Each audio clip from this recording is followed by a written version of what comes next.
There are ordinary interviews, and then there are moments that can shift an entire political landscape in just a few seconds. Today was one of those moments. Mark Carney, long known for his calm, disciplined, and measured demeanor, finally said out loud what he has kept to himself for years about Donald Trump. Not a polished statement, not a diplomatic message, and certainly not the gentle language Canada has relied on for so long.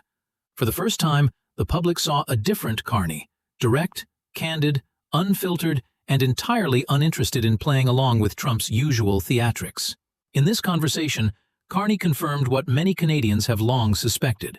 Canada-U.S. relations under Donald Trump have hit their lowest point, and Ottawa is no longer standing by, waiting for Washington to fix itself. This moment did not resemble a typical political speech. It was one of the rare instances where a Canadian Prime Minister stated plainly that the country has moved beyond Trump's America, diplomatically, strategically, economically, and in terms of values. Carney drew a line in a way no previous leader had done so decisively. He openly addressed Trump's behind-the-scenes behavior, the instability within the U.S. leadership structure, and his own vision for a new Canada, one that no longer depends on Washington. Let's take a closer look at what is unfolding. The relationship in the Oval Office is complicated. You need to not offend him.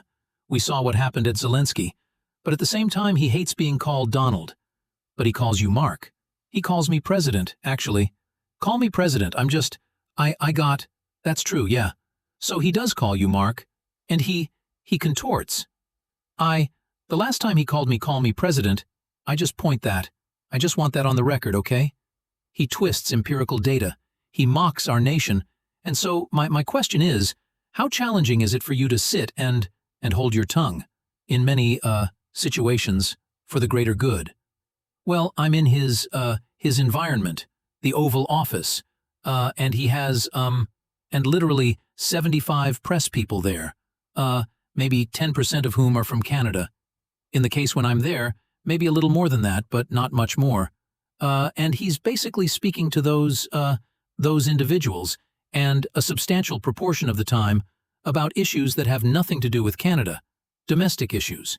And that's the nature of it. So I'm not going to judge. I'm not going to interfere with the domestic issues as first, and then secondly, with respect to Canada, I think you do see in those settings a respect that we expected for Canada. Yeah, we are not the state there. He wishes that we would be part of the United States. Lots of people want to come to Canada. We have the evidence here in Toronto. Lots of people want to be Canada. It's true, around the world, one of the most admired countries. In fact, on many surveys, the most admired country in the world. And I'm sure there's lots of places that would like to have Canada, but they can't. And as I said in the Oval Office, when he said, "Never say never," I said, "Never, never, ever." So it's clear America is divided. Carney began by revealing what happens behind the closed doors of the Oval Office. He described the constant caution required just to avoid brushing up against Trump's fragile ego, where a single off-tone remark could derail an entire negotiation, and where allies were treated as burdens to be tolerated. The reporter highlighted the first detail. Trump bristled when someone called him Donald, yet he deliberately called Carney by his first name, Mark. A small gesture, but one that speaks volumes about the kind of power he wields. And Carney didn't shy away from it. What followed was even sharper. He distorts the numbers. He mocks our country. This wasn't a diplomatic criticism. It sounded like a blunt accusation. The reporter was telling Canadians, this is the type of person we are dealing with. This is someone who has actively tried to pressure us. And that, too, is why Canada has chosen a new direction. Then came the moment that captured everyone's attention. Carney recounted how Trump had once publicly claimed that Canada should be annexed by the United States, a statement so shocking that Carney repeated it twice to make clear he hadn't misspoken. Trump genuinely believes that Canada should become the 51st state. Carney's response consisted of 3 words that will be repeated across the country. Never, never, never. Not a vague answer, not something left open for future consideration, but an unequivocal rejection. And Carney went even further, reminding Trump and the world that Canada's identity is built on principle, leadership, and respect for the rule of law, not on chaos, fear, or unhinged accusations typed out at 3 in the morning, perhaps beyond repair. How deep are Canada's divisions? And what responsibility do you think politicians bear? It's no secret that the easiest way to whip up one's base into a lather is to play up the politics of vilification of the other. I think we have, the first, I'll say a couple things. One, Canadians, over the course of this year, including in Toronto, became more unified under the external threat of what was happening south of our border, and to some degree, what was happening elsewhere in the world. And that was my experience. Canadians united. We saw what do we really care about? What do we care about as Canadians? And those core values came to the fore. And not everyone voted for the Liberal Party and voted for other parties. But I think they came together and made those judgments. And that's incredibly positive, reaffirming about our country. Carney went on to make an observation that surprised many. He said that Trump is not the one dividing Canada. In fact, the reality is the opposite. Trump has unintentionally brought the entire country closer together. Carney explained that as Canadians witnessed the growing instability coming from the United States, they immediately rallied around a shared belief. Canada can no longer place its future in Washington's hands. Carney stated it plainly. Canadians have become more united in the face of external threats, and that carries real weight.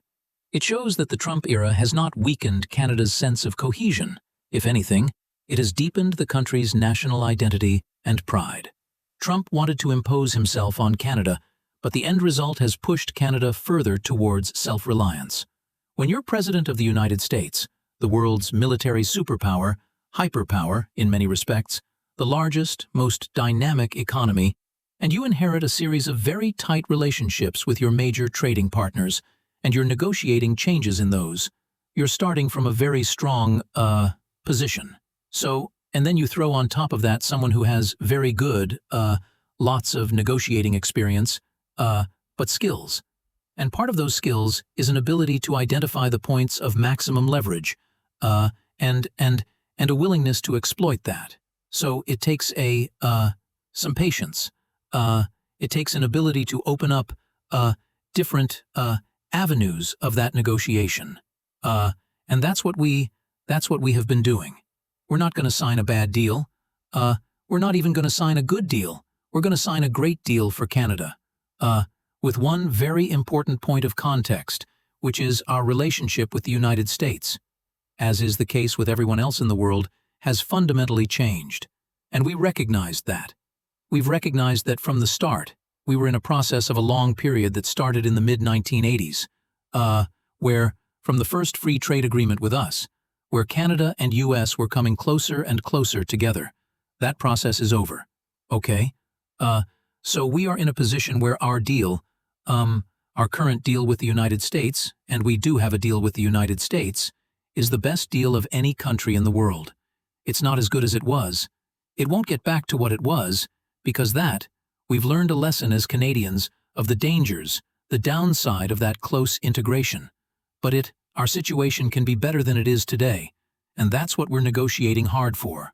Carney then shared what it truly feels like to sit across the negotiating table from Trump. He described Trump as someone who always uses pressure to get what he wants, a figure who has built his entire career on hard-edged bargaining, exploiting fear, uncertainty, and leverage to force the other side into accepting his terms. But then Carney delivered a statement that made his leadership philosophy unmistakably clear. We will not sign a bad deal. We do not need an okay deal. We will only sign a deal that delivers the greatest possible benefit for Canada. And that is precisely where Trump and Carney diverge.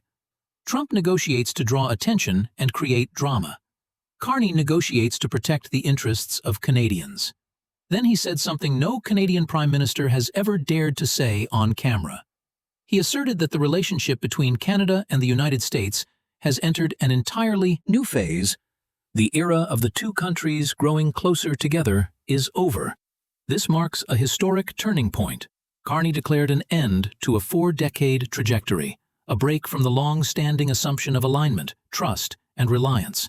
He emphasized that it was the United States that unilaterally changed the terms of cooperation.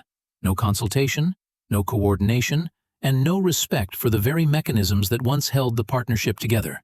And Canada has no choice but to face that reality. The United States is no longer the stable partner it once was, so Canada is choosing its own path forward. I understand that the two of you have shifted your relationship to text. Yes.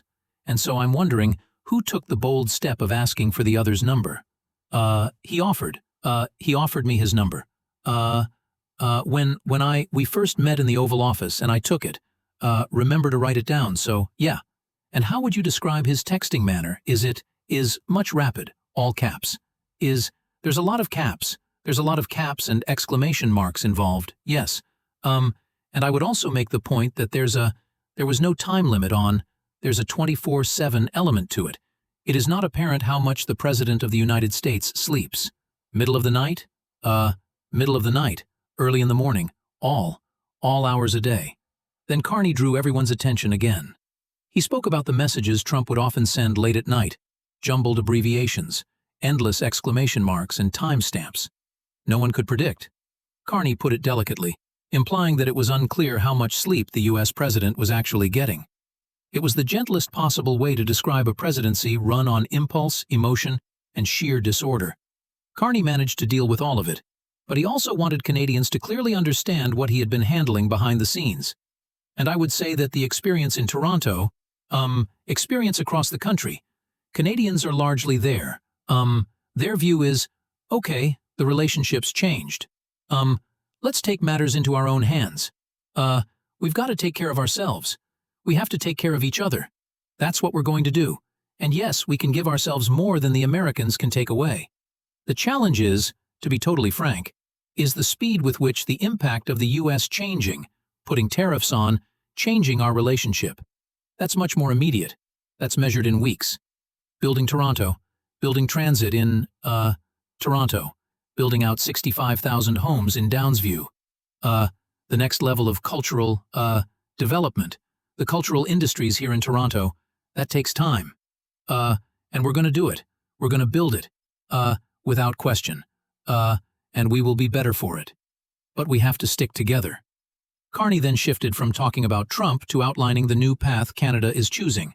He said, Canadians have reached a crucial conclusion. We solve problems ourselves. We can create far more value than anything the United States can take from us.